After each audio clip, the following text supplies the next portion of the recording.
भक्तों, स्वागत है हमारे चैनल सनातन से। स्वर्ग में कलयुग के बाद का युग कैसा होगा। दर्शकों, ये तो आप सभी जानते हैं कि हिंदू धर्म ग्रंथों में काल यानी समय को 4 युगों में बांट गया है। सतयुग, त्रेतायुग, द्वापर युग और कलयुग। अभी हम लोग कलयुग में जी रहे हैं।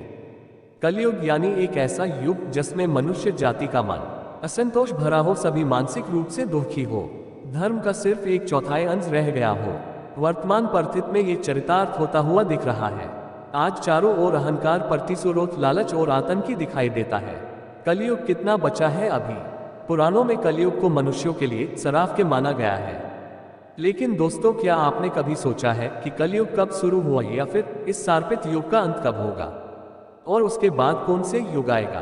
तो आए जानते हैं कलयुग के बाद का युग कैसा होगा।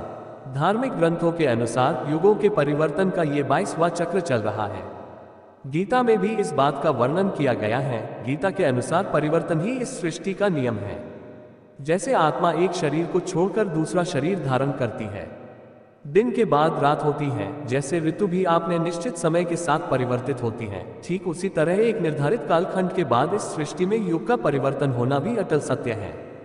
विष्णु जी के अनुसार कलयुग ग्रंथों में कलयुग से जुड़ी एक कथा का वर्णन किया गया है, जिसके अनुसार एक दिन किसी ने भगवान विष्णु से पूछा कि प्रभु, अभी द्वापर युग चल रहा है और कालखंड के चक्कर के अनुसार इसके बाद कलयुग आने वाला है, लेकिन मनुष्य उस नए युग को पहचानेंगे कैसे?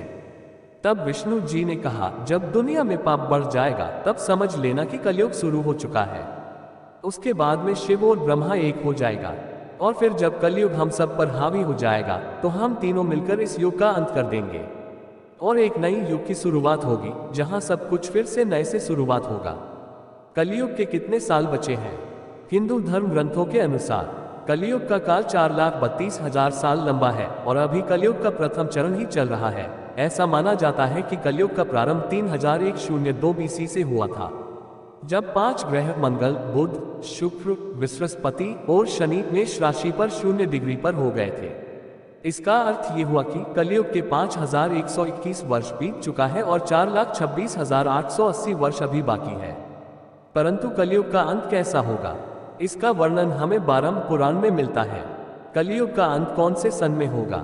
ब्रह्मा पुराण के अनुसार कलयुग के अंत में मनुष्यों की आयु महज 12 वर्ष रह जाएगा। इस दौरान लोगों में दोष और दुर्भाग्य बढ़ेगी। कलयुग की उम्र जैसे जैसे बढ़ती जाएगी, वैसे वैसे नदियां सूखती जाएगी, बेईमानी और अन्य धन कमाने वाले लोगों में बढ़ोतरी होगी। धन के लोभ में मनुष्य किसी की हत्या करने में भी कोई संकोच नहीं करेंगे।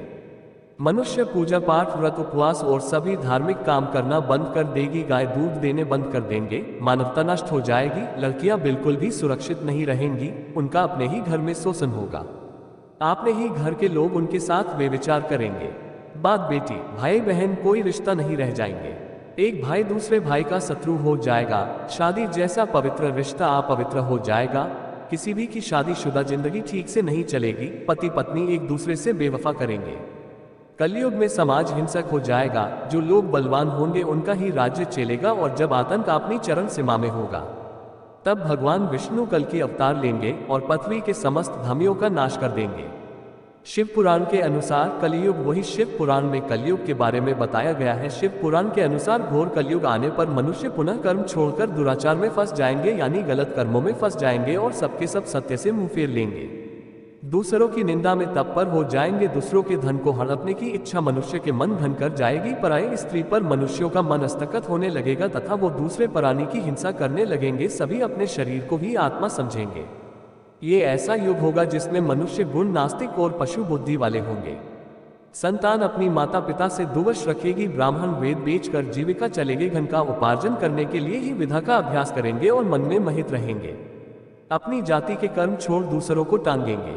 दोस्तों, आज शिव पुराण में वर्णित ये सारी बातें सच में घटित होती हुई दिखाई दे रही है, जबकि कलयुग ने अभी सिर्फ 5,000 साल पूरे किए हैं और इसे समाप्त होने में अभी लाखों वर्ष बाकी हैं। तो जरा सोचिए, कलयुग जब अपनी चरम सीमा पर होगा तो उस समय क्या होगा। इसके अलावा भगवान शिव ने बताया है कि कलयुग का अंत कैसा होगा, जिसके वर्णन महाभारत में किया गया है। घोर कलयुग में क्या होगा? श्री कृष्ण के अनुसार कलयुग के अंत के समय बड़े बड़े भयंकर युद्ध होंगे। भारी बारिश, आंधी और जोरों की गर्मी पड़ेगी। लोग खेती छोड़ देंगे। कपड़े नहीं होंगे, पानी पीने का सम्मान और पेटियां भी नहीं होंगे। चोर अपने ही जैसे चोरों को संपत्ति चुराने लगेंगे, हथियार की भी हत्या होने लगेंगे और मनुष्य की उम्र अधिक से अधिक 12 वर्ष की होगी। लोग दुर्बल, क्रोध तथा बुढ़ापे और शोक से ग्रस्त होंगे। उस समय रोगों के कारण इंद्राणीहीन हो जाएंगे। युधिष्ठिर ने बताया कैसा होगा कलयुग। कलयुग में ऐसा होगा। उसके बाद श्री कृष्ण जी कहते हैं, कलयुग में जब पाप अपने चरम सीमा पर पहुंच जाएंगे और पृथ्वी लोक से धर्म समाप्त होने लगेंगे, तब मैं कल के रूप में स्थित होकर इस धारा को पापों से मुक्त करूंगा। और उसके बाद जो नया युग आएगा सतयुग कहलाएगा, अर्थात सृष्टि युग परिवर्तन का 12वां चक्र पूरा करके 23वें चक्र में प्रवेश करेगी और फिर से नवयुग प्रारंभ होगा, जो सतयुग के नाम से जाना जाएगा। सतयुग की कहानी। सतयुग की अवधि 17,28,000 वर्ष होगी। इस युग में मनुष्य की आयु 4,000 से 10,000 वर्ष होगी। पृथ्वी लोक पर फिर से धर्म का बोलबाला होगा। मनुष्य भौतिक सुख की जगह मानसिक सुखों पर बल देगा। मनुष्यों में एक दूसरे के लिए नफरत की कोई जगह नहीं होगी। चारों ओर प्यार ही प्यार होगा। मानवता की पुनः स्थापित होगी। मनुष्यों को परम ज्ञान की प्राप्ति होगी। लोग पूजन कर्म में विश्वास करेगी। सतयुग में मनुष्य आपने तब्बल से भगवान से बात कर सकेगा। इस युग में लोगों को अपने शरीर पर पूर्ण नियंत्रण होगा। आत्मा का परमात्मा के मिलन से सभी सुखी होंगे। लेकिन दोस्तों, सतयुग आने में अभी काफी लंबा समय है, तो क्यों ना हम लोग कलयुग में ही अपने धर्म और कर्म से सतयुग की तरह जीने का काम करें, क्योंकि ग्रंथों में भी इस बात का वर्णन मिलता है कि कलयुग में भी जो लोग धर्म और कर्म पर विश्वास करेंगे उन्हें सतयुग की तरह ही सुख की प्राप्ति होगी। दोस्तों, हम उम्मीद करते कि आपको ये आर्टिकल पसंद आया होगा। जाने से पहले हमारे इस आर्टिकल को अपने दोस्तों के साथ शेयर करें ताकि उन तक भी ये जानकारी पहुंच सके कलयुग के बाद का युग कैसा होगा।